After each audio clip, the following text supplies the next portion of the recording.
getting more and more interesting. And I really am curious to see what will happen. So I am certainly not making any predictions, and heaven forbid prophesying. I do think that in light of the scriptures that we said, I just have to wonder what is going to end up happening. I'm curious to see whether this project will be successful and we will have successfully completed. But when it is successfully completed, if we will end up with a remarkable and indestructible man-made structure, maybe somewhat akin to an unsinkable ship, right? That's kind of what it sounds like we're doing. Again, like with so many things, I feel like I'm on the edge of my seat, waiting to see what the Lord is going to do next. And so with all of this, I just have one final thought that just was the thought I kept having while I was doing this entire episode.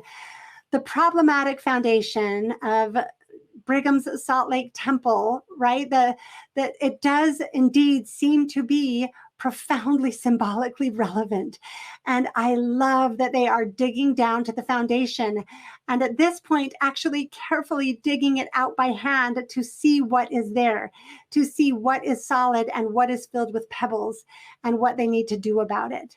And that work that they are doing with the physical structure of the temple is exactly what I feel like I and others, all of us engaged in this, are doing doctrinally and scripturally. I feel like we are getting down and doing that hard work of excavation to get in there and see what in our foundations is rock solid and what is sandy and filled with chipped pieces of granite and sandstone and rubble, like they talked about. What is it? We are doing that careful work to see what should be kept and what should be thrown out.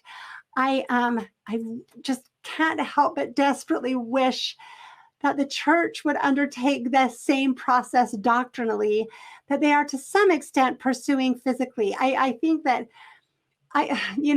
physically, I do think they are discovering what the foundation of the temple actually is. I wish that instead of just trying to cement it in and make it into something it's not, I kind of wish we would just get in there, clean it out and go, whoa, that was a big mess. Now let's build it back. I don't want to use the term build back better, ugh, but now let's, make a solid foundation that we can build on, that we don't have to worry about, that we don't have to keep shoring up and pretending it's something it's not and claiming that it's rock solid when it's really just a big old sandy mess, right? I do kind of wish that that's what the church were doing physically, but I wish they would engage in that same process doctrinally, right? And I feel like the symbolism is so important to me because doctrinally, that's what we are doing. We are down there doing that excavation.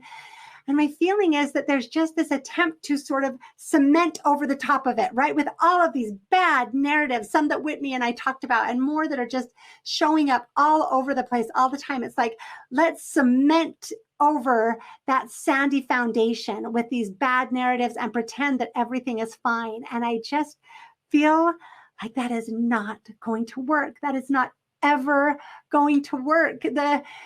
The church, like, people are still just leaving like crazy. Someone was just telling me entire families that have left, from the grandparents down to the grandchildren and everybody in between all the brothers and sisters and aunts and uncles and cousins, the entire families of like the most stalwart church members are leaving. And I just find it to be heartbreaking.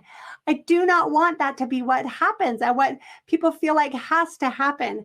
I want us to be able to instead get in there doctrinally, just like I think we could do at the temple, and go, whoa, that's a big sandy mess. Okay, let's build it back better. What do we have that's bedrock? What can we start with and build from there? And I am so thankful that at least as individuals, we each can do that on our own with the help and direction of the Lord, with the support and guidance of one another, right? We are all in there doing that work. And man, it's good work. I love it. I feel like if the church would do that, instead of having this big cemented sandy mess that people can just tell is not right, I feel like if we would do that, it would be so beautiful to say, hey, guess what? Brigham Young, in addition to these other things he got wrong, he got this a little wrong too. So we're we're going to dig it out. We don't have all the answers yet, but we are seeking, and we know that God will bring forth the answers, because God promises, knock and ye shall receive, right? We are all doing that as individuals. Man, if the church did that, what a beautiful invitation would that be to all of us? I think it would be profound and so just magnetically inviting. That's what I would love to see happen. I find so much. I think that's why I wanted to go into depth on this renovation project, because it is so directly tied to the doctrinal renovation project that so many of us are involved in our own lives, as we seek to the scriptures. So I hope that this information has been valuable to you.